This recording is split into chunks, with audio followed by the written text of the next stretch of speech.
Ma'am तुमची ओळख करून द्यायची आहे. Great morning yes. सर, आवाज येतोय? हो, खूप छान येते मॅम.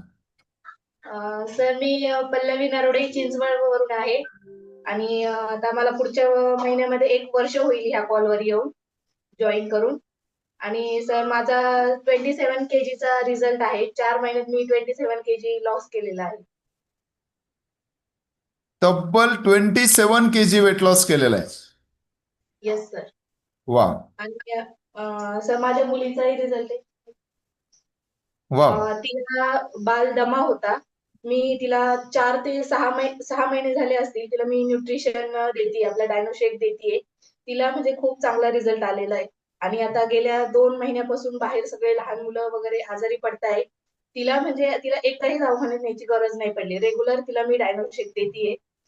आणि म्हणजे तिचा जो त्रास होता, तिला खोकला, उलट्या, उभळ वगैरे जी यायची, ते म्हणजे पूर्णपणे बंद झालेलं आहे. वाव. जबरदस्त मॅम, खूप सुंदर असा मुलीचा रिझल्ट आहे. बाल दमा गेलेला आहे डॉक्टरांच्या सल्ल्याने. हो. वाव, खूप सुंदर मॅम. आणि तुमचं 27 किलो वजन कमी झालं, पण तुम्हाला विश्वास होता मॅम असं वजन काही कमी होतं म्हणून? नाही सर, अजिबात विश्वास नव्हता. तसं मी मयुरी मॅडमला 1 वर्षभर फॉलो केलं, त्यांना बघितलं. मयुरी मॅडम गावले सर माझे कोच आहेत आणि मी त्यांना वर्षभर फक्त त्याचे स्टेटस बघायचे. Instagram वरूनच मी जॉईन झाले होते आणि म्हणजे मला विश्वासच नव्हता. मी करेल, करेल किंवा मग माझे मिस्टर म्हणायचे, "नॅचरल पद्धतीने वेट लॉस कर. नॅचरल हे पावडर वगैरे घेऊन असं काही म्हणजे करून काही होत नाही." आणि नंतर मग मी मयुरी मॅडमला नंतर 1 वर्षानंतर जॉईन केलं. म्हटलं आता जे होईल ते होईल, आपण जॉईन करूया. जसं होईल तसं होईल. नंतर जॉईन केलं आणि 4 महिन्यातच म्हणजे 100 दिवस आपण जे म्हणतात ना, 100 दिवस देऊन बघा. मी 100 दिवस देऊन बघितले. 100 दिवसात माझा 22 किलोचा रिझल्ट आला होता. वाव. आणि त्याच्यानंतर मी पुढे कंटिन्यू केलं. 27 kg लॉस करून घेतलं. आणि आता म्हणजे किती जवळ-जवळ 4-5 महिने झाले असेल मी ते मेंटेन करते. वाव, खूप सुंदर मॅम, अमेझिंग असा मॅम तुमचा रिझल्ट आहे. आणि नक्कीच मॅम, तुम्हाला काही डिसऑर्डर होत्या मॅम? नाही, डिसऑर्डर वगैरे नव्हत्या. वेट जास्त वाढलेलं होतं. मी खूप प्रयत्न करत होते. पण कन्सिस्टन्सी नव्हती राहत. 2 किलो कमी व्हायचं, पुन्हा 4-5 किलो वाढायचं. असंच मी मागे जिम वगैरे पण लावलेली. जिम लावली तेव्हा 3 महिने लागले मला. 7 kg लॉस झाला. पण ते पुन्हा 14-15 kg वेट गेन झालं माझं परत. ते म्हणजे नाही, टिकून नाही राहत. आपण म्हणजे जिममध्ये वगैरे जे वेट लॉस करतो, ते नंतर जास्त बाउन्स बॅक होतं. डबलनी बाउन्स बॅक झालेलं माझं. वाव, खूप सुंदर असा मॅमचा रिझल्ट आहे. आणि नक्कीच मॅमने जे सांगितलं की बाउन्स बॅक होतो, तर नक्कीच शरीराला आपण जास्त डाएटवर ठेवल्यानंतर परत ज्यावेळेस चालू करतो त्यावेळेस भूक खूप लागते आणि त्याच्यामुळे ते बाउन्स बॅक होत असतं. तर खूप सुंदर मॅम, त्या 27 किलो वजन कमी झाल्यानंतरच्या फिलिंग तुम्ही सांगतायत, आणि 27 किलो वजन जास्त होतं त्यावेळेसच्याही फिलिंग तुम्ही सांगतायत.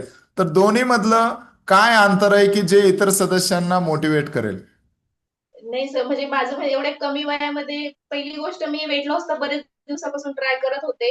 वेट लॉस म्हणजे थोडाफार व्हायचा, पुन्हा वेट गेन व्हायचं असं करत म्हणजे मला कळत नव्हतं मी वेट कमी करतेय की वेट गेन करायची प्रोसेस चालू आहे माझी. पण वेट गेनच होत राहिलं आणि नंतर मग मी कॉल जॉईन केल्यानंतर वेट कमी झालं. पहिलं मला म्हणजे उठायला, बसायला एवढ्या कमी वयातच म्हणजे पाय दुखायचे. थोडं जरी फिरलं तरी पाय दुखायचे. आपण साधं मॉलला गेलो किंवा मग कुठं बाहेर जरी फिरायला गेलं ना, 1 तासभर जरी बाहेर फिरायला गेले तरी माझे संध्याकाळी हातपाय वगैरे दुखायचे. आता हे मी आता एवढं वर्कआउट वगैरे करतेय, आता मला काहीही प्रॉब्लेम नाहीये. आणि पहिले मला उठायला बसायला सुद्धा पोटाचा घेर जास्त होता माझा, तर उठायला बसायला सुद्धा मला प्रॉब्लेम होता. तुमचं वय किती आहे मॅम? माझं 32 आहे. वाव, एवढ्या कमी वयामध्ये एवढे चॅलेंजेस चालू झाले होते आणि ते वाढत्या ओबिसिटीमुळे, आणि आज तुम्हाला खात्री आहे मॅम तुम्ही 100% वजन टिकून ठेवाल? येस सर, पूर्ण. आपण म्हणजे जर कंटिन्यू राहिलो म्हणजे वर्कआउट, आपलं डाएट वगैरे, आपलं न्यूट्रिशन जर फॉलो केलं तर 100% आपण करू शकतो.